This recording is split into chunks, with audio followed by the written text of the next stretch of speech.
Hello नमस्कार, मैं doctor Rajneesh Kumar आप सभी का एक बार फिर से हार्दिक स्वागत करता हूं। ये देखने की कोशिश करते हैं कि 125 में कितने सवाल नए आए थे और कठिन थे।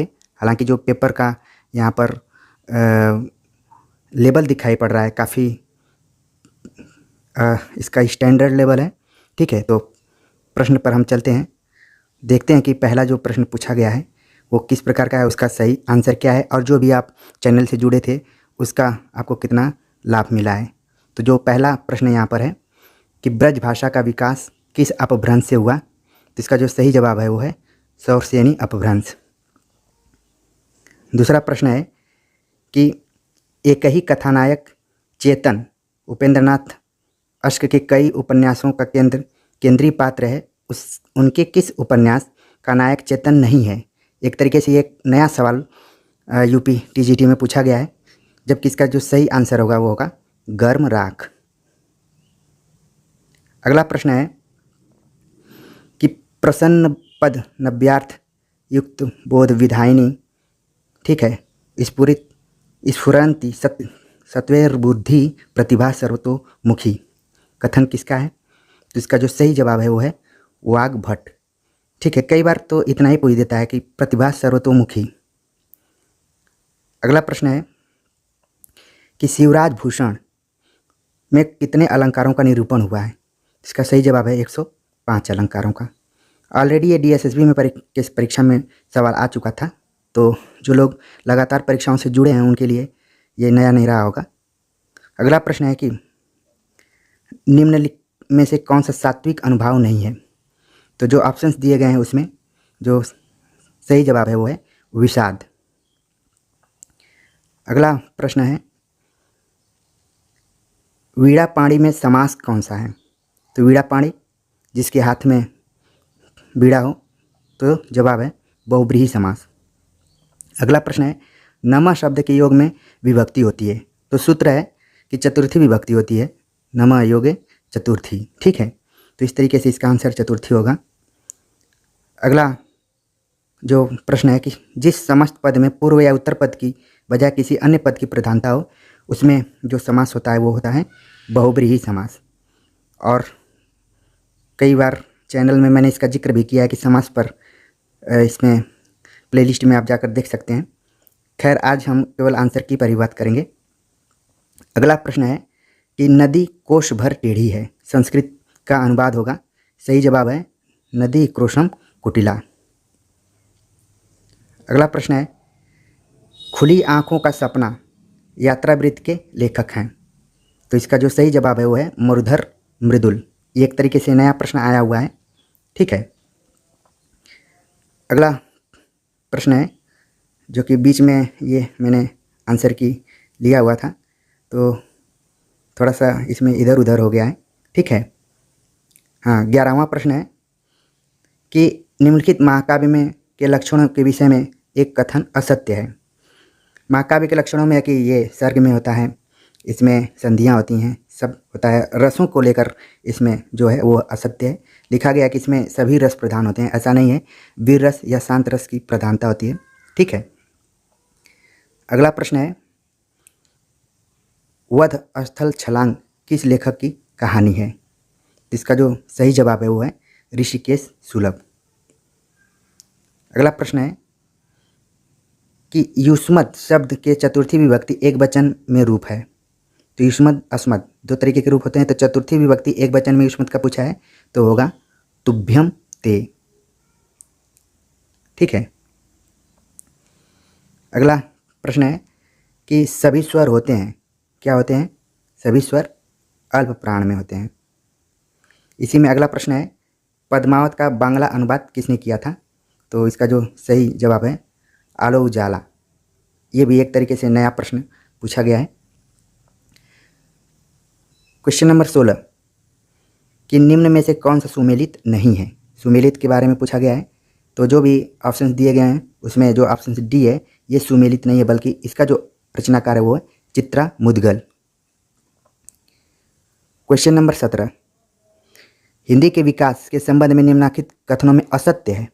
असत्य के बारे में पूछा गया है, तो जो असत्य कथन है वो है हिंदी का विकास संयोगात्मक भाषा के रूप में हुआ है, ये गलत है, बल्कि ये वियोगात्मक भाषा के रूप में हुआ है। ठीक है। अगला प्रश्न है कि लिपि के विकास का क्रमिक सोपान है। तो आप देखेंगे जो भी विकास दिया हुआ है, 4 लिपियों को इधर उधर लिखा हुआ है, इसमें जो सही जवाब है वो है सी, चित्रलिपि, सूत्रलिपि, प्रतीकात्मक लिपि, भावमूलक लिपि। अगला प्रश्न है कि रचनाओं का आरोही क्रम उनके प्रकाशन वर्ष के आधार पर कहा है। तो क्या है इसका जो सही जवाब है वो है भारत भारती, 1912, 1931, 1933 और अंत में जो भी रचना है। ठीक है।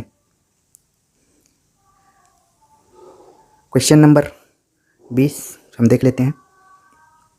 क्वेश्चन नंबर 20 है कि वे दिन वे लोग शीर्षक संस्मरणात्मक रचना के लेखक कौन है। तो इसका जो सही जवाब है वो है शिवपूजन सहाय। अगला प्रश्न है कलचुरी राजवंश की 7 नायिकाओं के नक्शिख वर्णन का संबंध किस ग्रंथ से माना जाता है। तो इसका आंसर है राउर बेली। अगला प्रश्न है कि गोस्वामी विट्ठलनाथ द्वारा अष्टछाप की स्थापना कब हुई थी। सही जवाब है 1565 ईस्वी में। क्वेश्चन नंबर 23 सूरदास का प्रेम पक्ष लोक से न्यारा है, यह कथन किस विद्वान का है। तो इसका जो सही जवाब है आचार्य रामचंद्र शुक्ल। क्वेश्चन नंबर 24 गुरु नानक देव की माता का नाम क्या था। तो इनकी माता का नाम था तृप्ता। क्वेश्चन नंबर 25 विधा की दृष्टि से कौन सी रचना अन्य तीनों से भिन्न है। तो इसमें मुर्दैया मणिकर्णिका, कितनी धूप में कितनी बार, वट वृक्ष की छाया में। तो ये जो रचना है ये एक कहानी है कुमुद नावकर की, जो कि अन्य से भिन्न है। क्वेश्चन नंबर 26 आंतड़ियों में बल पड़ना मतलब हंसते हंसते पेट में पीड़ा हो जाना। ठीक है। अगला प्रश्न है कि तद्भव शब्द नहीं है। तो सही जवाब है राजा। जब आप संस्कृत पढ़ेंगे तो राजा राजा राजानो राजाना या राजा राजानो राज्ञ, इस तरीके से कहने का मतलब ये है कि जो राजा शब्द है ये तत्सम शब्द है। ठीक है। तो ये इसका जवाब होगा। और बाकी देख रहे हैं आप खेत, किसान, दाहिना, ये सब क्या है तद्भव है।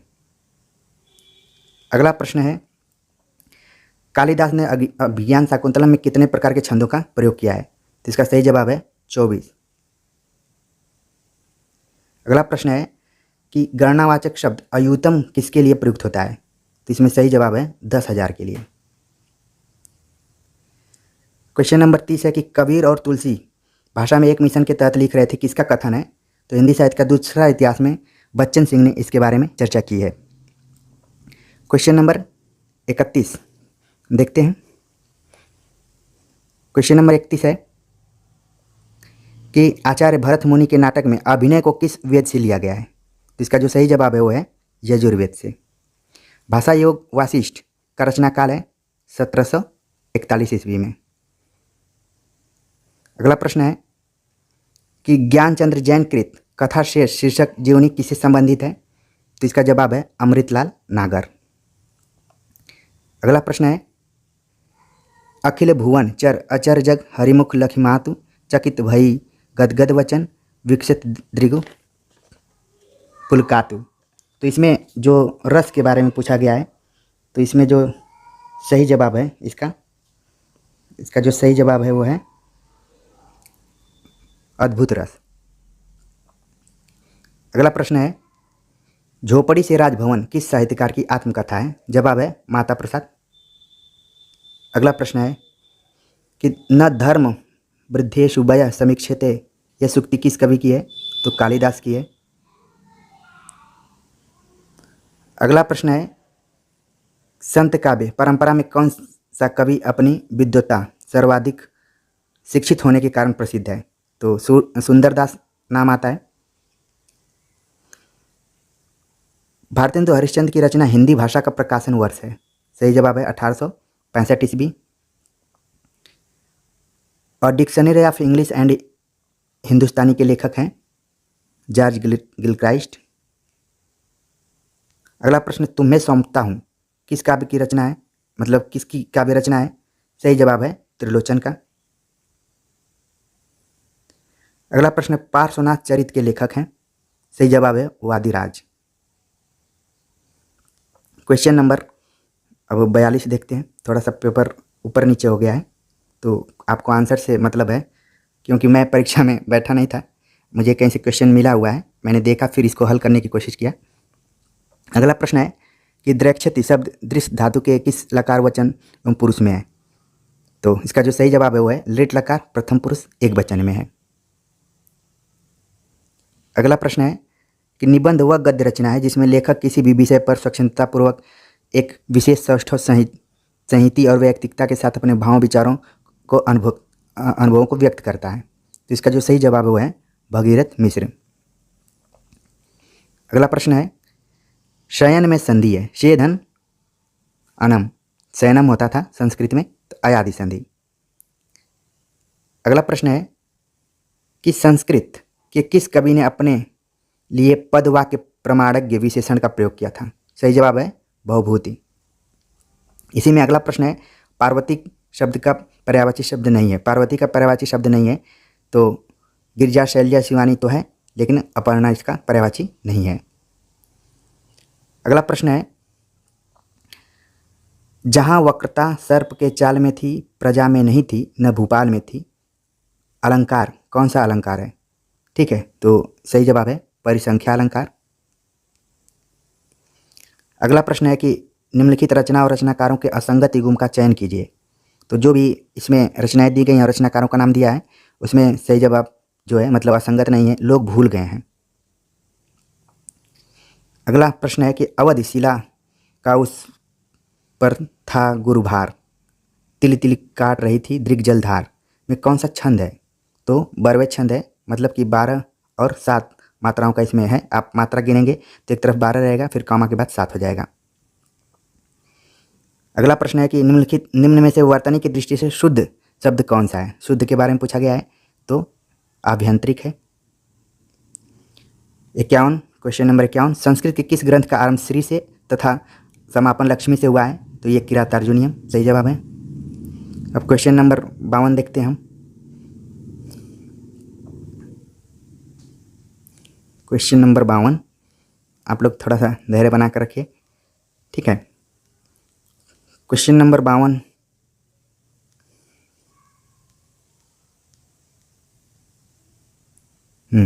क्वेश्चन नंबर 52 है कि विलोम की दृष्टि से असंगत युग्म है। तो आप देख रहे हैं इसमें विलोम पूछा गया, असंगत पूछ रहा है, तो अजय विजय असंगत है। निम्नलिखित से एक ओष्ठ ध्वनि नहीं है। तो आप देख रहे हैं प फ ब ये सब भ ओष्ठ हैं, बल्कि ध क्या है, ये दंत से आता है, तो ये इसमें सही आंसर होगा। अगला प्रश्न है कि अर्थ निर्दिष्ट करने के दृष्टि से निम्नलिखित में से कौन सा उपसर्ग अन्य तीनों से भिन्न है? तो जो सही जवाब है वो है परि। अगला प्रश्न है हम तो भगति मुकति में आया गुरु प्रसाद राम गुण गाया किस ग्रंथ से ली गई है? इसका सही जवाब है रामचरितमानस से। अगला प्रश्न है कि तुलसीदास ने कौन सी रचना अपनी शारीरिक पीड़ा के निवारण हेतु की थी? तो इसका सही जवाब है हनुमान बाहुक। ये प्रश्न कई बार परीक्षाओं में पूछा जा चुका है। अगला प्रश्न है प्रेम कहानी में उठने वाले सामाजिक अवरोधों की पृष्ठभूमि पर लिखा गया उपन्यास है। तो ये नीलू, नीलिमा, नीलोफर, भीष्म साहनी का है। अगला प्रश्न है कि निम्नलिखित शब्दों में से कौन सा स्त्रीलिंग नहीं है? स्त्रीलिंग कौन सा नहीं है? तो सही जवाब है सेतु, बाकी सब क्या है स्त्रीलिंग है। अगला प्रश्न है उनकी आलोचना की प्रमुख विशेषता उनकी अनाविल दृष्टि और निर्मल विवेचन है। यह कथन किस आलोचक के प्रति है? ठीक है, तो इसका जो सही जवाब है ये है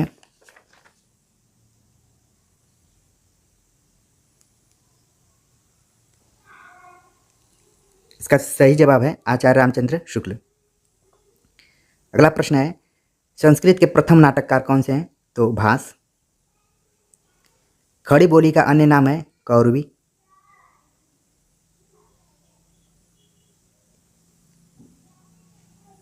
ब्रह्म संप्रदाय के संस्थापक कौन थे? तो इसका जो सही जवाब है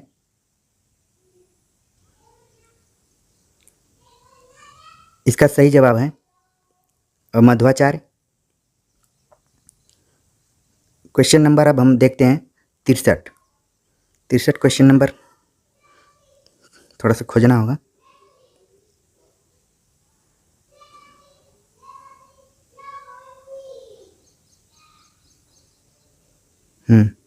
क्वेश्चन नंबर 63 है कि द्रुत विलंबित छंद का लक्षण है, इसके प्रत्येक चरण में क्या होते हैं।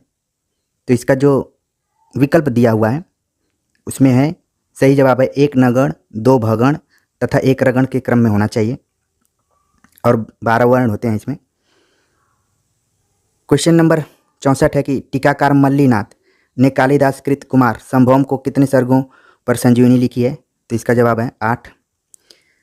रामचंद्र शुक्ल का हिंदी साहित्य का इतिहास पहले किस ग्रंथ की भूमिका में छपा था। हिंदी शब्द सागर।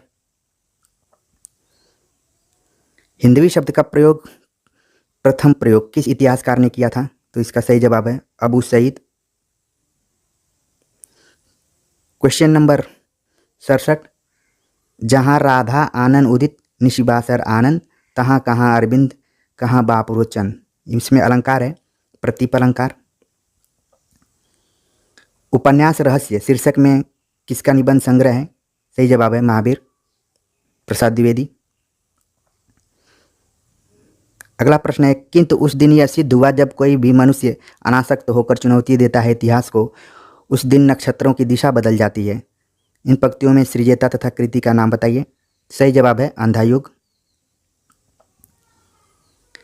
लट लकार और उसके कालवाचक अर्थ का कौन सा युग्म सही नहीं है। तो यहाँ पर कौन सा युग्म सही नहीं है, तो पहला ही है लोट लकार, इसको संभाव्य काल कह दिया गया है जो कि गलत है और बाकी सही है। क्वेश्चन नंबर 71 हम देखते हैं। क्वेश्चन नंबर 71 है कि पौन मया करी घूंघट टारे, दया करी दामिनी दीप दिखावे। काव्य पंक्ति किस कवि की है। तो इसका जो सही जवाब है नेही नागरी दास। अगला प्रश्न है कि हिमाद्रि तुंग श्रृंग से प्रबुद्ध शुद्ध भारती स्वयं प्रभा समुज्ज्वला स्वतंत्रता पुकारती में कौन सा गुण मौजूद है। तो यह क्या है ओज। क्वेश्चन नंबर 73, अंतःकरण की वृत्तियों के चित्र का नाम कविता है, किसने कहा था। तो इसका सही जवाब है महावीर प्रसाद द्विवेदी। अगला प्रश्न है, निम्नलिखित में कौन सा वर्ण घोष महाप्राण है। तो आप जो देखेंगे तो इसमें सही जवाब है ह। अगला प्रश्न है कि विधा की दृष्टि से सुमिलित युग्म नहीं है। तो जो भी इसमें आप देख रहे हैं ए ऑप्शन बी, इसका जो सही जवाब है वो है सी। क्वेश्चन नंबर 76, निर्भय भीम व्यायोग के लेखक हैं, इसका सही जवाब है रामचंद्र सूरी। क्वेश्चन नंबर 77, निम्नलिखित में से मार्कंडेय की कहानी नहीं है। तो महुए का पेड़ है, पान फूल हंसा जय अकेला, सब है। रामलीला इनकी कहानी नहीं है। पक्षी का पर्यायवाची नहीं है। तो इसमें जो ऑप्शन दिया गया है ठीक है, तो उसका जो सही जवाब है वो है शकुन। हिंदी काव्यशास्त्र में बौद्धिक रस की स्थापना करने वाले विद्वान कौन से हैं। इसका सही जवाब है गणपति चंद्र गुप्त। क्वेश्चन नंबर 80, हिंदी नई चाल में ढली सन 1873 में भारतेंदु हरिश्चंद्र ने कहा था, लेकिन किस पुस्तक में इसका अंकन किया गया है। तो कालचक्र। इसका जो सही 81, क्वेश्चन नंबर 81, काम भाव और शरीर का सौंदर्य उनके यहाँ उत्सव के रूप में है, विद्यापति के संदर्भ में किसका कथन है। तो सही जवाब है डी। अब क्वेश्चन नंबर 81 तक हमने बात कर लिया है। क्वेश्चन नंबर 82, क्वेश्चन नंबर 82 है कि चेहरे अनेक किसकी आत्मकथा है। तो ये जो प्रश्न का आंसर है ए है नेमीचंद जैन। क्वेश्चन नंबर 83, प्रगतिवाद आंदोलन के सैनिक रूप का उल्लेख किस साहित्यकार ने किया है। तो जवाब है मुक्तिबोध। निम्नलिखित में से भारतेंदु हरिश्चंद्र की रचना नहीं है। तो इसका जो सही जवाब है वो है आषाढ़ महात्म्य, और बाकी इनकी रचनाएं हैं सब। एक तो प्रश्न भी आया हिंदी भाषा से संबंधित आया था, हमने हल किया है। अगला प्रश्न है, प्रज्ञा नवोन्मेष शालिनी प्रतिभा मता, ये कई बार परीक्षा में सवाल पूछा जा चुका है। इसका सही जवाब है भट्टतौत। सब को जानत तुम्हारे सारे जगत जहान, इस वाक्य में कौन सा काव्य दोष है। तो सही जवाब है पुनरुक्ति। निम्नलिखित में तद्भव शब्द है, ठीक है, तो तद्भव शब्द पूछ रहा है, तो इसका सही जवाब है पंख, ठीक है। क्वेश्चन नंबर 88, क्वेश्चन नंबर 88 है कि उपन्यास का मोटापा उसके स्वास्थ्य पर वैसा ही असर डालता है जैसे मनुष्यों का मोटापा, ये किसने कहा था, ठीक है। तो इसका जो सही जवाब है वो है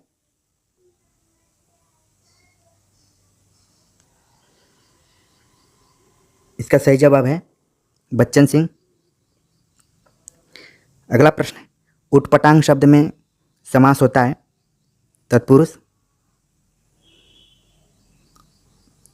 क्वेश्चन नंबर 90, निम्नलिखित में से कौन सा तद्धित प्रत्यय वाला शब्द नहीं है? ठीक है, तो इसका सही जवाब है सजावट। 91, निम्नलिखित में से किस रचना और रचनाकार का फोर्ड विलियम कॉलेज से संबंध नहीं था? तो ये रानी केतकी की कहानी, जो इंसा अल्लाह खां थे, जुड़े थे लेकिन वो कॉलेज के प्योर एकदम कैंपस से नहीं थे, बाहर से काम कर रहे थे। क्वेश्चन नंबर 92, लीक पर वे चले जिनके चरण दुर्बर और हारे, हम तो जो हमारी यात्रा से बने ऐसे अनिर्मित पंथ प्यारे हैं। इन पंक्तियों के लेखक कौन है? तो इसका सही जवाब है सर्वेश्वर दयाल सक्सेना। अब क्वेश्चन नंबर 93 हम देखते हैं। क्वेश्चन नंबर 93, थोड़ा सा पेपर ऊपर नीचे हो गया है, ठीक है, आप लोग अपने पेपर्स को संभाल के रखिएगा, उसी हिसाब से आप उत्तर मिला लीजिएगा और कट ऑफ भी देखने की कोशिश कीजिएगा, क्योंकि मैं इसमें शामिल नहीं था। ये पेपर मुझे मिला, इसको मैंने हल किया, देखा इसका आंसर क्या हो सकता है, खोजने की कोशिश की। उम्मीद है कि आप लोगों का अधिकतर प्रश्न सही हो रहा होगा। ठीक है, क्वेश्चन नंबर 93 पे हम चलते हैं, देखते हैं कि कहाँ मिला। हाँ, 93। क्वेश्चन नंबर 93 है कि गुरुवे शब्द का सही संधि विच्छेद होगा। तो सही जवाब है गुरुधन ए। बीती विभावरी जागरी, अंबर पनघट में डुबो रही तारा घट उषा नागरी में अलंकार है रूपक अलंकार, जहाँ पे पटपाई होती है। एक इसका लक्षण है, अंबर पनघट में पटपाई है, रूपक अलंकार हो जाता है। अगला प्रश्न है 95, कविता की नई तारीख किसकी कहानी है? इसका सही जवाब है काशीनाथ सिंह। अगला प्रश्न है, मर गया दीपनाथ नामक चर्चित कहानी के लेखक हैं चंद्रकिशोर जायसवाल। विखंडनवाद के जनक माने जाते हैं देरिदा। बैलगाड़ी में समास है, ठीक है, बैलगाड़ी में समास है तत्पुरुष। अपभ्रंश दुआ काव्य की परंपरा का आरंभ किस कवि ने किया था? जोइंदू। क्वेश्चन नंबर 100, नाटकों और नाटककारों का युग में सुमेलित नहीं है। ठीक है, सुमेलित नहीं है, इसका सही जवाब है एक सत्य हरिश्चंद्र लक्ष्मी नारायण मिश्र का नहीं है, बाकी और सब सुमेलित हैं। क्वेश्चन नंबर 101, कोई व्यक्ति या वस्तु जिस आधार से अलग होती है या दूर हो जाती है, कौन सा कारक होता है? अपादान कारक। ठीक है, जैसे वृक्षात पत्राणि पतंती, पंचमी विभक्ति होती है तो वो है। अगला प्रश्न है 102, निम्नलिखित में से कौन सा नाम सिद्ध परंपरा की योगिनी का नहीं बल्कि योगी का है? ये भी एक तरीके से नया प्रश्न है, तो इसका सही जवाब है पुतलीपा। अगला प्रश्न 103, विनय और सोफिया किस उपन्यास के पात्र हैं? सही जवाब है रंगभूमि। क्वेश्चन नंबर 104, स्त्रीलिंग शब्द है, सही जवाब है शराब। क्वेश्चन नंबर 105, उर्दू को यामिनी भाषा कहने का श्रेय किसको है? लल्लू लाल को। क्वेश्चन नंबर 106 हम देखते हैं, थोड़ा सा पेपर को ऊपर करना पड़ेगा, रोटेट करना पड़ेगा, आ गया जल्दी से। क्वेश्चन नंबर 106, वह उस शाखा का वन विहंग उड़ गया मुक्त नभ निस्तरंग, पंक्तियाँ किस छावादी कवि की हैं?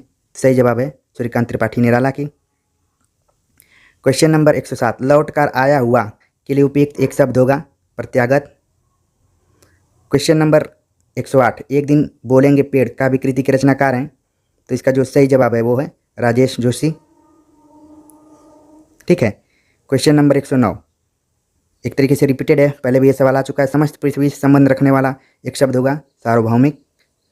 तुलसी गंग दुओ भय सुख कबीरन के सरदार, यह बहुत बार प्रश्न पूछा जाता है, इसका सही जवाब है भिखारी दास। क्वेश्चन नंबर 111, कौन सा काव्य संग्रह नरेंद्र शर्मा का नहीं है? तो सही जवाब है सूल फूल, और बाकी तो उनका है ही। क्वेश्चन नंबर 112, गाथा तासी के इतिहास ग्रंथ दलाल उत्तरेंद्र हिंदुस्तानी का दूसरा संस्करण कब प्रकाशित हुआ था? तो है तो ये 3 खंडों में, लेकिन प्रकाशित हुआ था दूसरा 1871 ईस्वी में।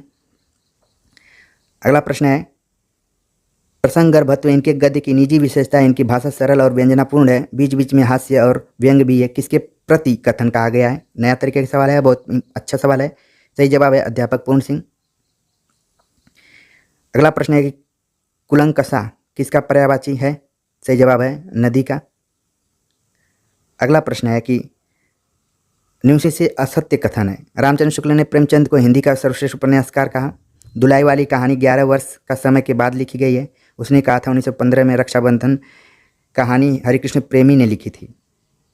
तो दुलाई वाली 11 वर्ष का समय के बाद लिखी गई थी। आचार्य रामचंद्र शुक्ल ने हिंदी साहित्य के इतिहास में ये जिक्र किया है। तीसरे नंबर पर अपनी कहानी को रखते हैं। तो इसमें लग रहा है कि सही जवाब ये है, डी है। ये नाटक है शायद उनका। ठीक है, अगला प्रश्न है, शुद्ध कला के पारखी कहते हैं उस पार की शुद्ध कला के पारखी कहते हैं उस पार की पंक्ति के रचयिता कौन है? तो इसका जो सही जवाब है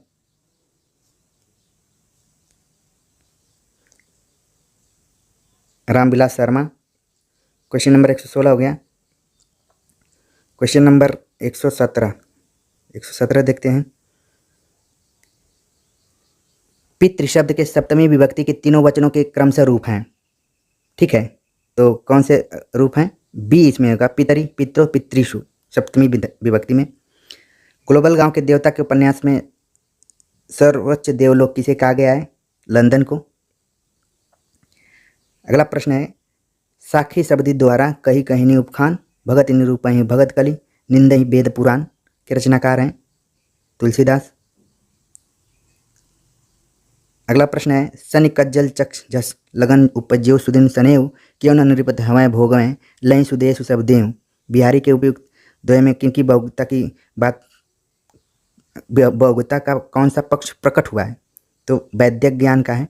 ये भी एक नया तरीके का प्रश्न पूछा गया है। अगला प्रश्न है कि तवल्लकार का सही संधि विच्छेद है। तो सही संधि विच्छेद तवधन लृकारः। अगला प्रश्न है, शोभा सरसाने न बखाने जात के भांति आने हैं पहाड़ मानो काजर के ढोए के। ये काव्य पंक्ति किसकी है? सही जवाब है सेनापति की। अगला प्रश्न है कि उदधि आय ते बंध किन्हा इति दशमाथ अमर पद लिन्हा पंक्ति के रचनाकार कौन से हैं? तो इसका जो सही जवाब है तुलसी। अगला प्रश्न है, भारतेंदु नाटक मंडली द्वारा अभिनीत पहला नाटक था सत्य हरिश्चंद्र। क्वेश्चन नंबर 125 है कि अंग्रेज किस भाषा का शब्द अंग्रेज किस भाषा का शब्द है? तो इसका जो सही जवाब है वो है फ्रेंच भाषा का शब्द है। तो इस तरीके से हमने कुल 125 सवालों को हल किया। जो क्वेश्चन है कि देवनागरी लिपि के विषय में क्या सत्य नहीं है? ऑप्शन दिया है, यह दाएं से बाएं लिखी जाती है, इसकी उत्पत्ति नागर ब्राह्मणों से मानी जाती है, यह वर्णात्मक लिपि है, इसमें शिरोरेखा का प्रयोग किया जाता है। तो सत्य नहीं है पूछ रहा है, तो इसका जो सही जवाब है वो ए होगा। देवनागरी लिपि दाएं से बाएं लिखी जाती है, जो कि गलत है। देवनागरी लिपि जो होती है वो बाएं से दाएं की तरफ लिखी जाती है, जबकि जो फारसी लिपि होती है खासतौर से जिसमें उर्दू लिखा जाता है वो दाएं से बाएं साइड में होता है। बाकी जो ऑप्शंस हैं ये सब हैं कि इसकी उत्पत्ति नागर ब्राह्मणों से मानी जाती है। अलग अलग विद्वानों के अनुसार ये भी सही है, वर्णात्मक लिपि है, शिरोरेखा का प्रयोग होता है। तो ये बाकी ऑप्शन सही हैं, ए इसमें सत्य नहीं है। क्वेश्चन नंबर 2, तोता डाली पर बैठा है। ठीक है, ये वाक्य दिया गया है, इस वाक्य में कौन सा कारक है? ऑप्शन ए करण, बी संबंध, सी अधिकरण, डी अपादान। तो आप देख रहे हैं कि कारक यहाँ पर लिखा हुआ है, तो जहाँ पर में पै पर का प्रयोग किया जाता है वहाँ पर अधिकरण कारक होता है। तो इस तरीके से ये इस प्रश्न का उत्तर सी सही होगा। ठीक है, कारक संबंधी मैंने एक वीडियो लेक्चर भी तैयार किया था, प्लेलिस्ट में जाकर उसे आप देख सकते हैं और बाकी जो भी चीज़ें उसको क्लियर कर सकते हैं। क्वेश्चन नंबर 3, साधु आ रहे हैं। यह भी एक वाक्य दिया गया है, वाक्य में साधु वचन निर्धारित कीजिए। ऑप्शन दिया ए एक वचन, बी बहुवचन, सी द्विवचन, डी इनमें से कोई नहीं। तो इसका जो सही जवाब होगा साधु आ रहे हैं। तो देख रहे हैं कि क्रिया अंत में हैं का प्रयोग हुआ है यहाँ पर, तो इस तरीके से ये बहुवचन होगा। ठीक है, क्वेश्चन नंबर 4, निम्न में से कौन सा शब्द स्त्रीलिंग है? स्त्रीलिंग से संबंधित प्रश्न आ गया। ऑप्शन दिया ए चना, बी अरहर, सी बाजरा, डी उड़द।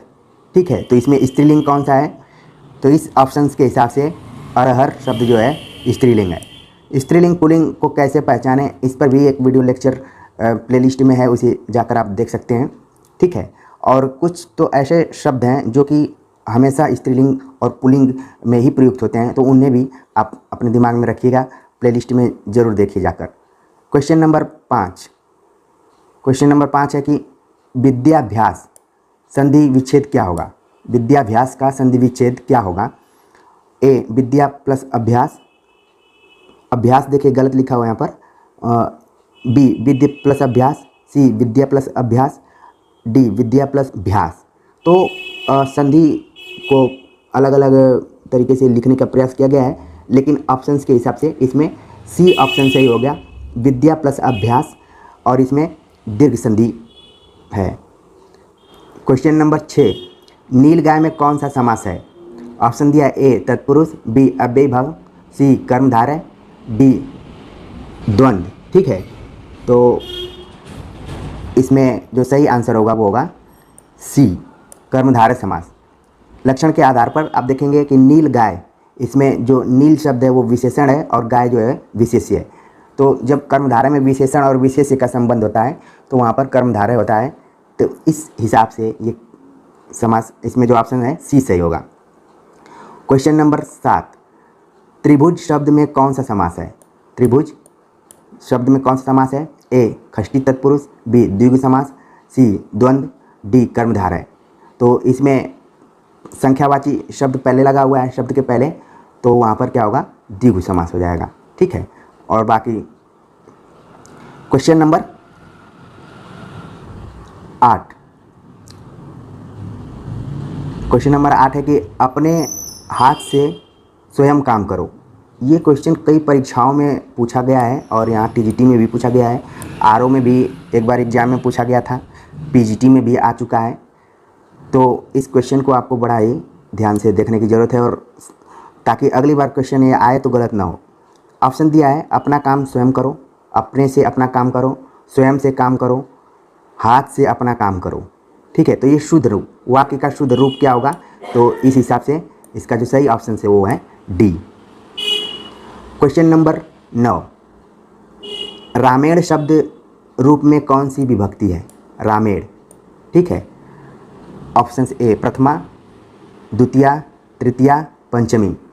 तो विकल्प के हिसाब से इसका जो सही आंसर होगा वो होगा तृतीया। राम रामो राम, रामम राम, रामे रामेण रामाभ्याम रामेभ्य। ठीक है। तो ये रामेण तृतीया एक वचन है, तो इसको ध्यान में रखिए। क्वेश्चन नंबर 10, बादल का पर्यायवाची शब्द नहीं है। बादल का पर्यायवाची शब्द नहीं है। ऑप्शन ए अब्र, बी जीभूत, सी वारिद, डी मरकट। ठीक है। तो जो इसमें डी ऑप्शन है वो है, इसके मीन्स क्या होता है, बंदर होता है, और बाकी जितने ऑप्शन हैं वो क्या हैं, बादल के पर्यायवाची हैं। क्वेश्चन नंबर 11, अर्वाचीन शब्द का विलोम शब्द क्या है। अर्वाचीन का विलोम क्या है। ए नवीन, बी प्राचीन, सी आदिकालीन, डी पाषाणकालीन। तो इस प्रश्न का जो सही जवाब होगा वो होगा प्राचीन। ठीक है। क्वेश्चन नंबर 12, आकृति शब्द का समभिन्नार्थक क्या है। आकृति शब्द का समभिन्नार्थक शब्द क्या है। ए बनावट, बी वस्त्र, सी चित्र, डी समरूप। तो इसका जो सही जवाब है वो है चित्र। क्वेश्चन नंबर 13, छाती के बल चलने वाला के लिए एक शब्द क्या होगा। ए उरग, बी भुजंग, सी कुरंग, डी तुरंग। ठीक है। तो इसका जो सही उत्तर होगा वो होगा ए उरग। उरग कहा जाता है वाक्यांश के लिए एक शब्द जो छाती के बल चलने वाला होता है, उसे चलता है, उसे उरग कहा जाता है। ठीक है। क्वेश्चन नंबर 14, बरस पड़ना मुहावरे का सही अर्थ है। ऑप्शन ए अत्यधिक क्रोधित होना, वर्षा का होना, प्रेम करना, सम्मान देना। तो ये तो आप तुरंत इसका सही जवाब लगा देंगे, जो होगा ए सही है इसका। क्वेश्चन नंबर 15, छठी का दूध याद आना। ये कई बार लोग जीवन में सुनने के लिए मिलता है, का सही अर्थ क्या है। ए बुरा हाल होना, बी पराजित होना, सी बचपन की याद करना, डी भूख लगना। तो इसका जो सही जवाब है वो ए होगा, बुरा हाल होना। क्वेश्चन नंबर 16, मालविकाग्निमित्रम नाटक के लेखक का नाम बताइए। तो ए कालिदास, बी भवभूति, सी भास, डी भारवी। तो मालविकाग्निमित्रम कालिदास का नाटक है। ठीक है, इसमें मालविका और अग्निमित्रम दो प्रमुख पात्र हैं और कालिदास से संबंधित मैंने एक वीडियो लेक्चर भी अपलोड किया है, उसे भी आप देखिए। क्वेश्चन नंबर 17, इनमें से कौन सी रचना कालिदास की नहीं है। ए अभिज्ञान शाकुंतलम, बी मालविकाग्निमित्रम, सी विक्रमोर्वशीयम, डी प्रतिमा नाटकम। तो इसका जो सही जवाब होगा वो होगा प्रतिमा नाटकम कालिदास की नहीं है, बल्कि ये महाकवि भास की रचना है। ठीक है, क्वेश्चन नंबर 18, मालती माधव के लेखक का नाम बताइए। ए भवभूति, बी कालिदास, सी भास, डी श्रीहर्ष। तो इसका जो सही जवाब होगा वो होगा भवभूति। ठीक, भवभूति ने उत्तर रामचरितम भी लिखा है और इनको करुण रस का सम्राट माना जाता है। जैसे कि कालिदास को उपमा कालिदास से कहा जाता है, वैसे ही भवभूति को करुण रस के लिए जाना जाता है। क्वेश्चन नंबर 19, इनमें से कौन सी रचना भारवी की है। ए अभिज्ञान शाकुंतलम, बी रघुवंश महाकाव्यम, सी दश कुमार चरितम, डी किरातार्जुनीयम। तो भारवी की जो रचना है वो है किरातार्जुनीयम। बाकी अभिज्ञान शाकुंतलम कालिदास, रघुवंशम कालिदास, दश कुमार चरितम ये दंडी की रचना है। ठीक है, तो संस्कृत से संबंधित मैंने एक वीडियो लेक्चर अपलोड किया हुआ है, स्पेशल संस्कृत साहित्य, जिनका कि संस्कृत नहीं रहा है ग्रेजुएशन इत्यादि में, वो डिस्टेंस कोर्स से किसी तरीके से पढ़ाई किए हैं, तो वो जाकर एक बार देखेंगे तो ज़रूर उनको फ़ायदा होगा। क्वेश्चन नंबर 20, शिशुपाल वध के लेखक का नाम बताइए।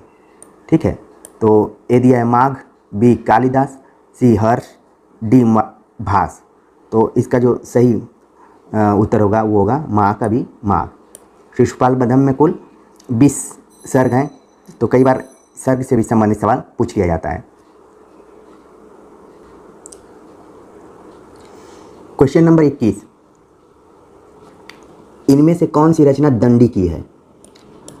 ऑप्शन ए दश कुमार चरित, बी शिवराज विजय, सी मेघदूतम, डी हर्षचरित।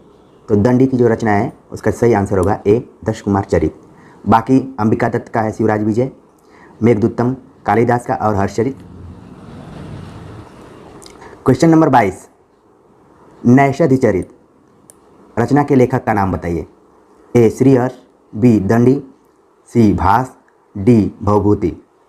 तो इसका जो सही आंसर होगा ए होगा श्रीहर्ष। नैषधीचरितम के बारे में जब पिछली बार हम प्रैक्टिस सेट में चर्चा कर रहे थे तो उसमें ये बताया गया था कि कवियों के लिए, विद्वानों के लिए औषधि की चर्चा की गई है इस रचना में। ठीक है, क्वेश्चन नंबर 23, विद्यालय का सही संधि विच्छेद कीजिए। ऑप्शन दिया ए विद्यालय, विद्यालय, विद्योलय, विद्यालय। तो बस केवल संधि पता करने के लिए अलग अलग तरीके से इसमें ऑप्शंस दिए गए हैं, लेकिन इसका जो सही जवाब होगा वो ए होगा। और इसमें कौन सी संधि है, दीर्घ संधि है। ठीक है, क्वेश्चन नंबर 24, महोत्सव शब्द में कौन सी संधि है। ए दीर्घ, बी गुण, सी यण, डी वृद्धि। तो महोत्सव में जो संधि है वो है गुण। ए ओ अर इसका लक्षण है, तो यहाँ पर ओ आया है, महाधन उत्सव महोत्सव, तो गुण संधि है। ठीक है, इसी तरीके से रमाधन इस रमेश हो जाता है, तो वहाँ पर भी गुण संधि होता है। महाधन ऋषि महर्षि, तो गुण संधि हो जाता है। संधि पर भी विस्तार से मैंने विचार किया हुआ है, प्लेलिस्ट में जाकर जरूर संधि संबंधित जो भी लेक्चर्स हैं उसको सुनिए। क्वेश्चन नंबर 25, सचित शब्द में कौन सी संधि है। ए वृद्धि, बी गुण, सी यण, डी स्तुत्व संधि। तो इसका जो सही जवाब है वो है स्तुत्व संधि में इसका सही आंसर है सचित। सत धन चित, सचित। ठीक है, क्वेश्चन नंबर 26, गृह गच्छति शब्द का संधि विच्छेद कीजिए। ए गृहम गच्छति, बी गृह गच्छति, सी गृह गच्छति, डी गृह आगच्छति। तो ये थोड़ा सा अलग ढंग का प्रश्न यहाँ पर दिख रहा है। इसका जो सही आंसर होगा वो ए सही है, गृहम धन गच्छति। क्वेश्चन नंबर 27, क्वेश्चन नंबर 27 है कि महात्मा शब्द में कौन समास है? ए तत्पुरुष, बी अव्ययी भाव, सी कर्मधारय, डी बहुव्रीहि। तो इसका जो सही जवाब होगा वो होगा कर्मधारय। क्वेश्चन नंबर 28, प्रतिदिनम शब्द का समास विग्रह कीजिए। ए दिनम दिनम च, दिनम दिनम, प्रति दिनम दिनम, डी दिनम च दिनम। तो अमूमन पूछता है कि इसमें कौन सा समास है, लेकिन यहाँ पर समास विग्रह के लिए प्रश्न आया हुआ है, तो इसका जो सही आंसर होगा दिनम दिनम प्रति। ठीक है, और इसमें अव्ययी भाव समास है। क्वेश्चन नंबर 29, सरिते शब्द रूप में कौन सी विभक्ति है? अब शब्द रूप आ गया, विभक्ति भी पूछ रहा है। ऑप्शन दिया ए प्रथमा, बी द्वितीया, सी तृतीया, डी चतुर्थी।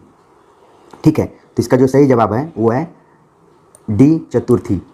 तो जब मैं लाइव क्लास ले रहा था तो उसमें मैंने बताया था कि किन किन विभक्तियों में परिवर्तन होता है और किन विभक्तियों में समान रूप चलते हैं, तो उस चीज़ को भी आप ध्यान में रखिए। क्वेश्चन नंबर 30, जगत शब्द में कौन सा वचन है? एक वचन, द्विवचन, बहुवचन, सभी सही हैं। तो जगत शब्द में कौन सा वचन है? इसका जो सही आंसर है वो है एक वचन, बल्कि ये जगतः है। जगतः शब्द में शब्द रूप में कौन सा वचन है? तो एक वचन है। क्वेश्चन नंबर 31, तिष्ठति धातु में कौन सा लकार है? तिष्ठति, ए दिया है लट लकार, बी लोट लकार, लंग लकार, विधिलिंग। तो इसका जो सही जवाब है वो है लट लकार। क्वेश्चन नंबर 32, अपिवत धातु रूप में कौन सा लकार है? अब लकारों से संबंधित लगातार प्रश्न आ रहे हैं। ए लंग लकार, बी लट लकार, सी लोट लकार, डी लिट लकार। तो इसका जो सही आंसर है वो है लंग लकार। ठीक। क्वेश्चन नंबर 33, प्रजाभ्य, प्रजाभ्य स्वस्ति शब्द में कौन सा कारक है?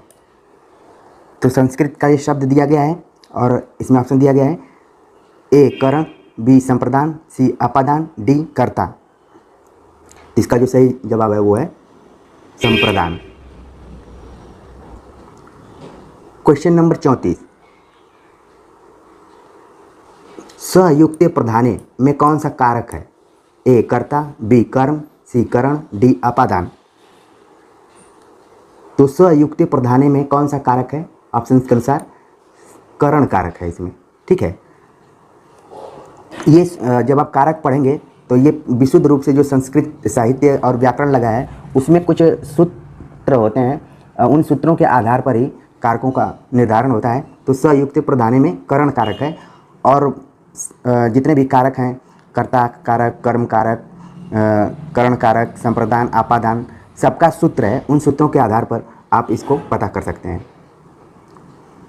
क्वेश्चन नंबर 35, रामः गृहं गच्छति का हिंदी अनुवाद कीजिए। ये संस्कृत से हिंदी में अनुवाद करना है, तो इसमें ऑप्शन दिया है राम घर जाता है, राम घर से आता है, राम घर पर आता है, राम घर को जाता है। तो चार अलग अलग ऑप्शंस दिया है। रामः गृहं गच्छति, तो इसका जो सही आंसर होगा वो होगा ए राम घर जाता है। ठीक है, अगर राम के स्थान पर वह लगा दिया जाए तो स गृहं गच्छति, इस तरीके से इसका अनुवाद हो जाएगा। क्वेश्चन नंबर 36, 84 वैष्णव की वार्ता किस लेखक की रचना है? ए नाभादास, बी बल्लभाचार्य, सी नंददास, डी गोस्वामी गोकुलनाथ। ठीक है, तो इसका सही आंसर होगा डी। क्वेश्चन नंबर 37, रानी केतकी की कहानी के रचनाकार कौन थे? ए लल्लूलाल, बी सदा सुखलाल, सी इंसाअल्लाह खां, डी सदल मिश्र। इसका जो सही जवाब होगा वो सी होगा। क्वेश्चन नंबर 38, इनमें सदल मिश्र की रचना कौन सी है? ए रानी केतकी कहानी, बी प्रेम सागर, सी सुख सागर, डी नासिकेतोपाख्यान। तो सदल मिश्र की रचना है नासिकेतोपाख्यान। बाकी लल्लूलाल, सदा सुखलाल और इंसाअल्लाह खां, जो कि फोर्ट विलियम कॉलेज में ये लोग कार्यरत थे, और फोर्ट विलियम कॉलेज की स्थापना 1800 ईस्वी में कोलकाता में हुई थी। क्वेश्चन नंबर 39, सरहप्पा का संबंध निम्न में से किससे है? ए सिद्ध साहित्य, बी रासो काव्य, सी नाथ साहित्य, डी जैन साहित्य। तो सरहप्पा सिद्ध साहित्य से संबंधित हैं और इनको प्रथम सिद्ध भी कहा जाता है। ठीक है, इनका दूसरा नाम सरहपाद भी है, तो ध्यान में रखिए। Question number 40, Satyarth Prakash. अच्छा, पेपर में कुछ मात्रात्मक त्रुटियां हैं, उनको थोड़ा सा नज़रअंदाज करके आपको देखना पड़ेगा, क्योंकि जो टाइपिंग एरर थोड़ा सा इसमें हो गया है। फिलहाल उसको मैं सही बोल रहा हूँ, आप उसी चीज़ को ध्यान में रखिए। लेखक का नाम बताइए, सत्यार्थ प्रकाश के लेखक का नाम बताइए। ए स्वामी दयानंद, बी स्वामी श्रद्धानंद, सी स्वामी विवेकानंद, डी केशव चंद्र सेन। तो सत्यार्थ प्रकाश स्वामी दयानंद सरस्वती की रचना है। ठीक है। क्वेश्चन नंबर 41, आदिकाल को वीरगाथा काल किसने कहा है? हजारी प्रसाद द्विवेदी, डॉक्टर नगेंद्र, रामचंद्र शुक्ल, राहुल साकृत्यायन। तो सही ऑप्शन होगा रामचंद्र शुक्ल। क्वेश्चन नंबर 42, पृथ्वीराज रासो के रचयिता का नाम बताइए। ए चंद्रबरदाई, अमीर खुसरो, जगनीक, नरपति नान। तो सही आंसर होगा चंद्रबरदाई। क्वेश्चन नंबर 43, कबीरदास किस काव्य धारा के प्रतिनिधित्व करते थे? ठीक है। ए संत काव्य, बी सूफी काव्य, सी राम काव्य, डी कृष्ण काव्य। सही आंसर होगा संत काव्य। संत काव्य में भी ये उनको निर्गुण धारा का कवि भी कहा जाता है, तो उसको ध्यान में रखिए, या फिर ज्ञानाश्रयी शाखा। क्वेश्चन नंबर 44, खुमान रासों के रचयिता कौन है? ए दलपति विजय, बी जगनीक, सी चंद्रबरदाई, डी विद्यापति। खुमान रासों के रचयिता हैं दलपति विजय। क्वेश्चन नंबर 45, इनमें से कौन सा कवि संत कवि नहीं है? ए कबीर, बी रैदास, सी गुरु नानक, डी तुलसीदास। तो देखिए कितना इजी सवाल पूछा जा रहा है, बस रंगने में आपको ध्यान रखने की ज़रूरत है। ठीक है। तुलसीदास जो हैं वो राम भक्ति शाखा के हैं। इनमें से सूफी काव्य धारा का कवि कौन सा नहीं है? ए मुल्ला दाऊद, बी जैसी, सी नाभादास, डी कुतुबन। तो बाकी दाऊद, मुल्ला दाऊद, जैसी, कुतुबन ये सब सूफी काव्य धारा से हैं, नाभादास इसका आंसर होगा। क्वेश्चन नंबर 47, निर्गुण काव्य धारा की प्रवृत्ति है। ए वात्सल्य रस की प्रधानता, बी प्रकृति पर चेतन सत्ता का आरोप, सी रूढ़ियों बाय आडंबरों का विरोध, डी आश्रयदाता की प्रशंसा। तो इसका जो सही आंसर होगा वो सी होगा, बाकी सब नहीं है। वात्सल्य रस आप देखेंगे कि कृष्ण भक्ति शाखा में ज़्यादातर दिखाई पड़ता है। आश्रयदाता की प्रशंसा रीतिकाल की खास विशेषता रही है। ठीक है। क्वेश्चन नंबर 48, पद्मावत के रचयिता कौन है? मुल्ला दाऊद, जैसी, कुतुबन, मंजन। सही आंसर होगा जैसी। पद्मावत किस भाषा में लिखा गया है? अवधी, ब्रजभाषा, खड़ी बोली, फारसी। तो सही जवाब है अवधी। क्वेश्चन नंबर 50, अष्टयाम के रचयिता कौन है? सूरदास, गोकुलनाथ, नाभादास, बल्लभाचार्य। सही आंसर होगा नाभादास। 252 वर्षण की वार्ता के लेखक कौन है? सूरदास, नंददास, नाभादास, गोकुलनाथ। तो ये भी गोकुलनाथ। इसके पहले 84 वर्षण की वार्ता भी गोकुलनाथ की रचना थी, उसको भी ध्यान में रखना है। क्वेश्चन नंबर 52, नंददास किस काव्य धारा से संबंधित है? ए संत काव्य, बी सूफी काव्य धारा, सी कृष्ण काव्य धारा, डी राम भक्ति काव्य धारा। तो नंददास कृष्ण काव्य धारा के कवि हैं और अष्टछाप में इनका इम्पॉर्टेंट रोल भी है। ठीक है।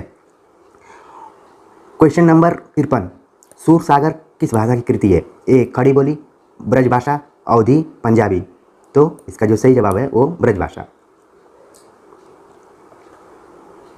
क्वेश्चन नंबर 54, इनमें से सूर की रचना कौन सी नहीं है?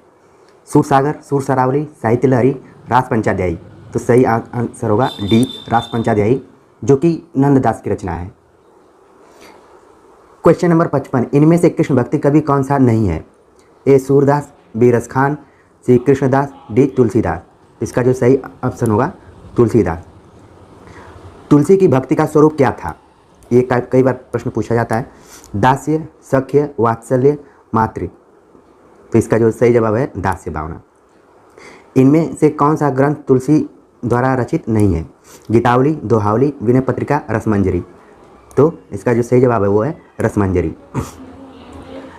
क्वेश्चन नंबर 58, इनमें से कौन सा महाकाव्य अवधि में लिखा गया है? ए प्रिय प्रवास, साकेत, रामचरितमानस, रामचंद्रिका। तो इसका जो सही जवाब है रामचरितमानस। ये पीजीटी में भी आया था और इसमें भी आया। क्वेश्चन नंबर 59, रीतिकालीन कवियों की काव्य भाषा क्या थी? ए अवधी, बी खड़ी बोली, सी ब्रजभाषा, डी बुंदेली। तो रीतिकालीन कवियों की काव्य भाषा थी ब्रजभाषा। क्वेश्चन नंबर 60, रीतिकाल के उस कवि का नाम बताइए जिसने वीर रस में कविता लिखी है। पद्माकर, भूषण, बिहारी, घनानंद। इसका सही जवाब है भूषण। बिहारी सतसई किस भाषा का काव्य ग्रंथ है? ब्रजभाषा, खड़ी बोली, अवधी, भोजपुरी। तो बिहारी सतसई ब्रज भाषा में लिखी गई है। इसमें कुल 713 दोहे हैं और बिहारी लाल इसके रचयिता हैं। सुजान शब्द का प्रयोग किस कवि की कविता में सर्वाधिक हुआ है? बिहारी, भूषण, घनानंद, ठाकुर। तो इसका जवाब है घनानंद। इनमें से कौन सा कवि ऋतमुक्त नहीं है? ऑप्शन दिया है घनानंद, आलम, बोधा, केशवदास। तो इसका सही जवाब है केशवदास। Question number 64। कवि प्रिया के रचनाकार का नाम बताइए। देव, केशव, पद्माकर, घनानंद। तो इसका जो सही आंसर होगा केशव। इनमें से कौन सी भारतेंदु की रचना नहीं है? वैदिकी हिंसा न भवति, विशस्य विषमौषधम, बादशाह दर्पण, पद्यावती। तो इसका जो सही आंसर होगा वो डी होगा और बाकी इनकी रचनाएं हैं। Question number 66। इनमें से कौन सा नाटक भारतेंदु जी का नहीं है? भारत दुर्दशा, नील देवी, प्रेम जोगनी, रणधीर प्रेम मोहिनी। तो इसका जो सही जवाब होगा वो डी होगा, रणधीर प्रेम मोहिनी। Question number 67। हिंदी समालोचना के सूत्रपात के लिए भारतेंदु युग की कौन सी पत्रिका उल्लेखनीय रही है? तो ऑप्शन दिया है कवि वचन सुधा, हरिश्चंद्र पत्रिका, ब्राह्मण, आनंद कादम्बिनी। ठीक है, तो इसमें जो सही आंसर होगा आनंद कादम्बिनी का। Question number 68। इनमें से सरस्वती पत्रिका के संपादक का नाम क्या है? हजारी प्रसाद द्विवेदी, अयोध्या सिंह उपाध्याय, बालकृष्ण भट्ट, महावीर प्रसाद द्विवेदी। तो इसका जो सही आंसर होगा वो डी होगा, महावीर प्रसाद द्विवेदी। छायावाद को स्थूल के प्रति सूक्ष्म का विद्रोह किसने कहा? ए सुमित्रानंद पंत, डॉक्टर नगेंद्र, रामचंद्र शुक्ल, जयशंकर प्रसाद। तो इसका जो सही जवाब है नगेंद्र। Question number 70। कौन सा कवि छायावादी नहीं है? निराला, पंत, प्रसाद, जायसी। जायसी सूफी काव्य से संबंधित है और भक्ति काव्य हैं। तो ये तो बहुत ही आसान सवाल पूछे गए हैं, इसीलिए मेरिट कई बार हाई चली जाती है। बस रंगने में सावधानी रखना पड़ता है। Question number 71। छायावाद के प्रमुख कवियों में किसमें गीतों की मधुर वेदना की मर्म अभिव्यक्ति हुई है? प्रसाद, पंत, महादेवी, निराला। सही जवाब होगा महादेवी। Question number 72। प्रगतिवादी काव्य सृष्टि है या दृष्टि है? दार्शनिक, वर्ग चेतना प्रधान, वैयक्तिक यथार्थ, यथास्थितिवादी। तो प्रगतिवादी जो चेतना है या काव्य दृष्टि है वो है वर्ग चेतना प्रधान। Question number 73। इनमें से कौन सी रचना केदारनाथ अग्रवाल की नहीं है? युग की गंगा, नींद के बादल, आग का झरना, युग धारा। तो इसका जो सही जवाब है वो है युग धारा। ये नागार्जुन की रचना है और युग की गंगा, नींद के बादल, आग का झरना ये सब केदारनाथ अग्रवाल का है। Question number 74। प्रयोगवाद के प्रवर्तक के अनुसार प्रयोगवादी कवि का मुख्य तथ्य क्या था? ए नए काव्य उपकरणों का प्रयोग, भावुकता के स्थान पर बौद्धिकता की प्रतिष्ठा, नई राहों का अन्वेषण, काव्य की पूर्व परंपरा का निषेध। तो इसका जो सही जवाब है वो है नई राहों का अन्वेषी। आगे ने तार सप्तक में की भूमिका में लिख दिया था। सप्तकों पर भी वीडियो लेक्चर काफ़ी अपलोडेड है, प्ले लिस्ट में जाकर आप लोग देख सकते हैं और काफ़ी आपको हेल्पफुल साबित हो सकती है। Question number 75। निम्नलिखित में से कौन तार सप्तक का कवि नहीं है? ए शमशेर बहादुर सिंह, गिरिजा कुमार माथुर, मुक्तिबोध, प्रभाकर माचवे। तो तार सप्तक जब कह रहा है तो जो 1943 में प्रकाशित हुआ था उसके संदर्भ में है। और जब तार सप्तक के बारे में पढ़ा रहा था तो मैं जोर देकर बताया था कि तार सप्तक के बाद दूसरा, तीसरा, चौथा इस तरीके से निकला हुआ है, लेकिन ये पहला तार सप्तक नहीं है बल्कि इसका नाम तार सप्तक ही है। तो कौन नहीं है? तो फार्मूलाज भी मैंने बहुत सारा बताया था सूत्र के हिसाब से। इसका सही जवाब होगा शमशेर बहादुर सिंह, ये दूसरे सप्तक के कवि हैं। ठीक है। Question number 76। आगे कौन से वाद के कवि हैं? प्रगति, छायावाद, इनमें से कोई नहीं। तो हो गया आपका प्रयोगवाद। Question number 77। हिंदी की पहली कहानी लेखिका हैं? चंद्र किरण सोनरेखा, बंग महिला, होमवती देवी, चंद्रमुखी ओझा। तो इसका सही जवाब होगा बंग महिला, जिनका वास्तविक नाम राजेंद्र बाला घोष भी है। ठीक है। क्वेश्चन नंबर 78, गुलकी, यहाँ पर थोड़ा सा मिस्टेक हो गया है। गुलकी बन्नो कहानी के लेखक हैं। ए त्रिलोचन, बी धर्मवीर भारती, सी शमशेर बहादुर सिंह, डी कुंवर नारायण। तो इसका जो सही जवाब होगा धर्मवीर भारती। अच्छा, कई बार क्वेश्चंस सॉल्व करने में तब और मज़ा आता है जब थोड़े से प्रश्नों में त्रुटियां होती हैं तो उसको ठीक करके। क्वेश्चन नंबर 79, अलका जयशंकर प्रसाद के किस नाटक की पात्र है? ए ध्रुव स्वामिनी, बी विशाखादत्त, सी स्कंदगुप्त, डी चंद्रगुप्त।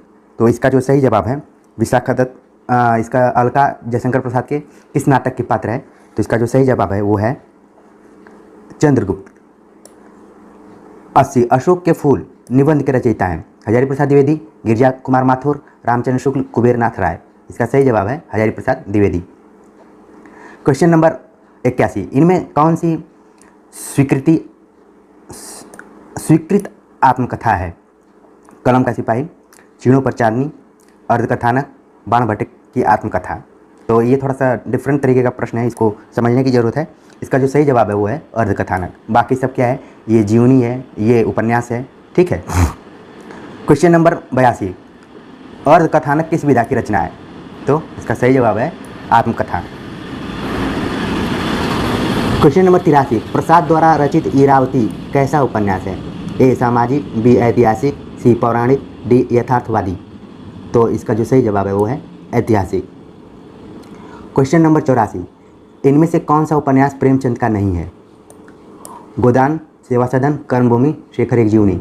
सही आंसर है शेखर एक जीवनी, जो कि अज्ञेय की रचना है। क्वेश्चन नंबर 85, हिंदी में रिपोर्टाज का आरंभ किस युग से हुआ था? ए द्विवेदी, भारतेंद्र युग, प्रसाद युग, प्रसादोत्तर युग, छायावादोत्तर युग इसमें दिया हुआ है। तो इसका जो सही जवाब है वो है ये डी आंसर। ठीक है।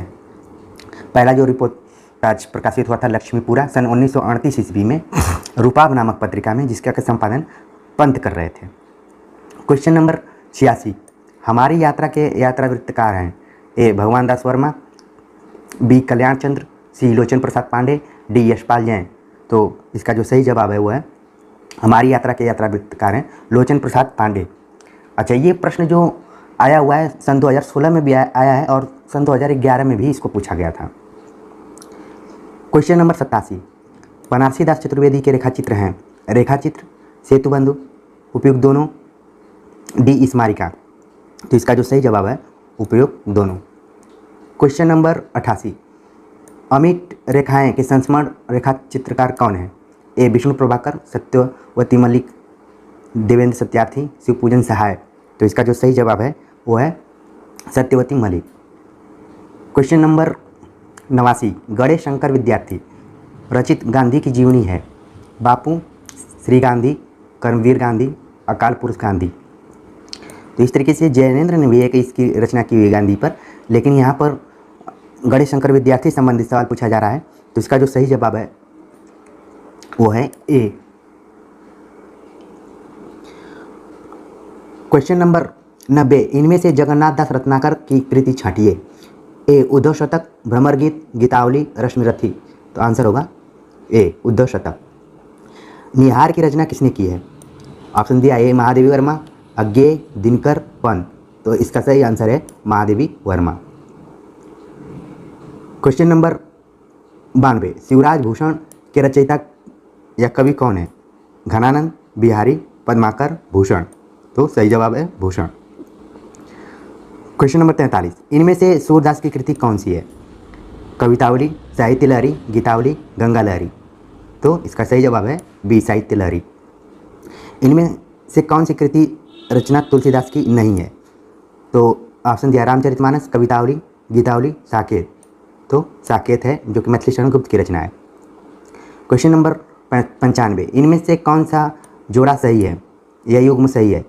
ए महादेवी वर्मा, निहार, मैथिली शरण गुप्त, कामायनी, पंत, तोड़ती पत्थर, निराला, साकेत। देखिए, देने के लिए सबकी रचनाएं इसमें दिया हुआ है, लेकिन सबका इधर उधर दिया है, लेकिन एक जोड़ा इसमें सही है, वो है महादेवी वर्मा। ये सही इसमें। क्वेश्चन नंबर 96, इनमें से कौन सा जोड़ा सही है?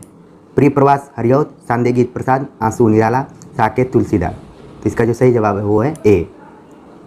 महाकवि भूषण की रचना है रेणुका, चिदंबरा, दीपशिखा, छत्रसाल दशक। सही आंसर होगा छत्रसाल दशक। क्वेश्चन नंबर 98, भरत मुनि ने रस का विवेचन अपने किस ग्रंथ में किया है? ए नाट्य दर्पण, बी नाट्यशास्त्र, सी हृदय दर्पण, डी उपयुक्त में से कोई नहीं। सही आंसर होगा बी नाट्यशास्त्र। क्वेश्चन नंबर 99, अनुभावों के कितने भेद होते हैं? अनुभाव, विभाव, संचारी भाव, इन सारे के बारे में आपने सुना होगा। यहाँ पर अनुभाव के बारे में पूछा जा रहा है, तो इसका जो सही जवाब है वो है अनुभाव के 4 भेद हैं। ठीक है।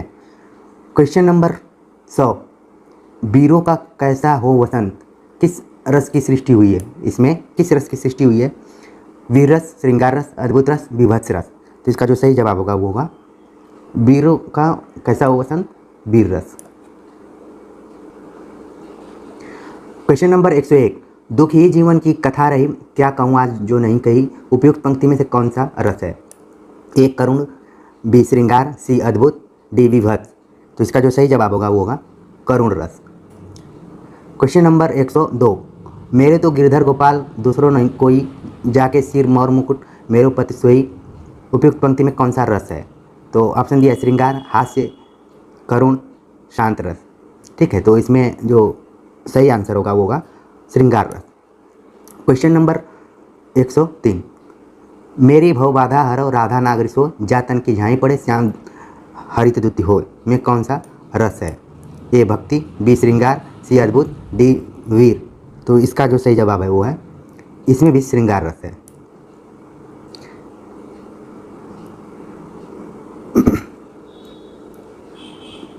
कई बार भक्ति रस को भी इसमें शामिल किया जाता है, लेकिन ये दोनों में से श्रृंगार रस को प्रमुख माना जाएगा। क्वेश्चन नंबर 104, निम्न में कौन मात्रिक छंद है? ठीक है, ए दोहा, चौपाई, रोला, ये सभी। तो क्वेश्चन नंबर 104 का जो सही आंसर होगा वो डी होगा। क्वेश्चन नंबर 105, छंद शास्त्र के प्रणेता आचार्य माने जाते हैं? पतंजलि, पिंगलाचार्य, पाणिनि, मनु। इसका जो सही जवाब होगा वो पिंगल, आचार्य पिंगल। क्वेश्चन नंबर 106, मंगल भवन मंगलहारी, द्रवंश दशरथ अजर बिहारी, इन पंक्तियों में से किस छंद का प्रयोग हुआ है? तो इसको तो आपको मात्रा गिननी पड़ेगी। ठीक है, ऑप्शन दिया ए दोहा, बी चौपाई, सी सोरठा, डी सवैया। तो इसका जो सही जवाब है वो चौपाई है। अच्छा, जिसको याद होगा ये तुलसीदास की चौपाई है तो आंख बंद करके इसको सही कर सकता है। क्वेश्चन नंबर 107, निज भाषा उन्नति है सब उन्नति को मूल, बिन निज भाषा ज्ञान के मिटे नहीं को सूल। तो इसमें भी छंद पूछा है। ऑप्शन दिया है ए दोहा, रोला, चौपाई, बरवे। तो कौन सा इसमें होगा? इसमें दोहा छंद। क्वेश्चन नंबर 108, सूर सूर तुलसी शशि उड्डगन केशवदास, और कभी खद्योत्सम जेह तेह करे प्रकाश में कौन सा अलंकार है? ए अनुप्रास, बी यमक, सी उत्प्रेक्षा, डी विरोधाभास। जिसका जो सही जवाब है अलंकार होगा। क्वेश्चन नंबर 109, नील परिधान के बीच सुकुमार खुल रहा मृदुल अधखुला अंग, खिला हो ज्यों बिजली का फूल, मेघ बन बीच गुलाबी रंग। इन पंक्तियों में कौन सा अलंकार है? उत्प्रेक्षा, श्लेष, रूपक, डी उपमा। तो यहाँ पर ज्यों शब्द आया हुआ है, तो इसके अनुसार यहाँ पर जो आंसर होना चाहिए वो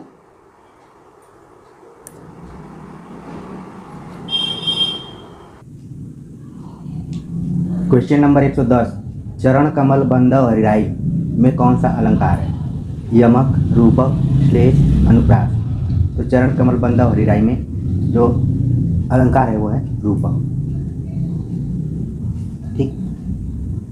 क्वेश्चन नंबर 111, बिहार की राजधानी पटना में किस बिहारी बोली क्षेत्र में स्थित है? ये मैथिली, भोजपुरी, मगही, अंगिका। इसका सही आंसर है मगही। खड़ी बोली की पहली रचना है प्रेम सागर, नचिकेत उपाख्यान, ढोला मारूरा दुआ, और ऑप्शन नंबर बी दिया है आशी ये थोड़ा सा रचना क्लियर नहीं चल रही है। तो खड़ी बोली की पहली रचना है, ऑप्शंस के अनुसार सही आंसर होगा नासिक के तो पाख्यान। क्वेश्चन नंबर 113, पश्चिमी हिंदी के अंतर्गत कौन सी बोली नहीं आती है? छत्तीसगढ़ी, कौरवी, बुंदेली, कन्नौजी। ठीक है, तो पश्चिमी हिंदी के अंतर्गत नहीं आती है छत्तीसगढ़ी, ये पूर्वी हिंदी के अंतर्गत आती है। पश्चिमी हिंदी की कितनी बोलियां हैं? ये कई बार सवाल पूछा जाता है। ऑप्शन है ए 3, 5, 4, 2। तो इसका जो सही जवाब है वो कुल 5 बोलियां हैं। क्वेश्चन नंबर 115, बनारसी किसकी उपबोली है? बनाफरी वैसे यहाँ पर लिखना चाहिए। ठीक है, तो ए बुंदेली, बी छत्तीसगढ़ी, सी बघेली, डी कन्नौजी। इसका जो सही जवाब है वो है बुंदेली की एक उपबोली है बनाफरी। क्वेश्चन नंबर 116, सिंधी भाषा का संबंध किस से है? ए पैसाची, बी ब्राचड़, सी मगही, डी शौरसेनी। इसका जो सही जवाब है वो है ब्राचड़। क्वेश्चन नंबर 117, हिंदी किस परिवार की भाषा है? तो ऑप्शन दिया है सामी, भारोपी, काकेसी, पापुई। तो इसका सही जवाब है भारोपी। क्वेश्चन नंबर 118, कौरवी भाषा का उदय किससे हुआ है? पश्चिमी हिंदी, राजस्थानी, पूर्वी हिंदी, बिहारी हिंदी। कौरवी का दूसरा नाम है खड़ी बोली, तो इसलिए ये पश्चिमी हिंदी के अंतर्गत है। क्वेश्चन नंबर 119, निम्नलिखित में से कौन देशज शब्द है? जूता, कीमत, हैजा, देहात। इसका जो सही जवाब है वो है जूता जो है वो देशज शब्द है। क्वेश्चन नंबर 120, दशानन में कौन निम्नलिखित में से कौन सा शब्द है? तो ऋण, योग ऋण, यौगिक, इनमें से कोई नहीं। तो इसका जो सही जवाब है वो है योग ऋण। निम्नलिखित में से कौन मूर्धन्य ध्वनि नहीं है? मूर्धन्य ध्वनि कौन सी नहीं है? ऑप्शन में ट, ठ, ढ, ढ, ढ। तो इसका जो सही जवाब है क्वेश्चन नंबर 122, निम्न में से कौन एक अल्प प्राण ध्वनि है? अल्प प्राण पहला, तीसरा और पांचवा जो अक्षर होता है हर वर्ग का वो अल्प प्राण के अंतर्गत आता है। तो ऑप्शन के अनुसार क, ऑप्शन दिया है ए क, बी ख, सी ग, डी घ। तो उसके अनुसार सही आंसर जो होगा वो होगा क। महाप्राण 24 होता है, 2 और 4। क्वेश्चन नंबर 123, देवनागरी लिपि का विकास किससे हुआ है? खरोष्टी, ब्राह्मी, तिलाक्षर, हेरोग्लिफिक। सही आंसर होगा ब्राह्मी। देवनागरी लिपि में स्वर वर्णों की कुल संख्या कितनी है? 11, 12, 13, 14। सही जवाब होगा 11। देवनागरी लिपि मूलतः क्या है? वर्णात्मक, अक्षरात्मक, चित्रात्मक, प्रतीकात्मक। इसका सही आंसर होगा अक्षरात्मक। तो इस तरीके से यूपीटीजीटी 2016 में पूछे गए प्रश्नों पर हमने विचार किया और उम्मीद है कि आप सभी को बहुत सारे नए प्रश्नों से मुलाकात हुई होगी, नए प्रश्नों से परिचय हुआ होगा। तो इस हिसाब से आप अपनी तैयारी कीजिए। मिलते हैं नए प्रैक्टिस सेट के साथ, तब तक के लिए नमस्कार।